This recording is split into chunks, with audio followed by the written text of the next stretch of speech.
Today we'll be discussing the life and philosophy of Francis Bacon, an English philosopher lived from 1561 to 1626. Bacon is known for his contributions to the development of the scientific method and its emphasis on empirical observation and experimentation.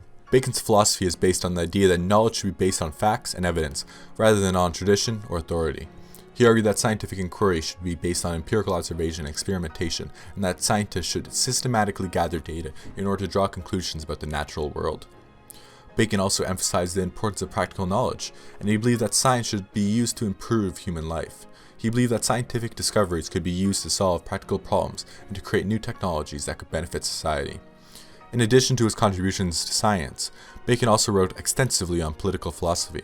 He believed that the purpose of the government was to promote the common good, and that rulers had a duty to ensure the welfare of their subjects. He also argued that the law should be based on reason and evidence, rather than tradition or custom. Bacon's philosophy had a significant impact on the development of modern science, and on the Enlightenment more broadly.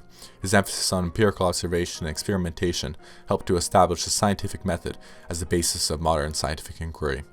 His ideas about the role of the government also had an impact on later political thinkers, particularly in the development of liberalism. In conclusion, Francis Bacon was a philosopher who emphasized the importance of empirical observation and experimentation in scientific inquiry.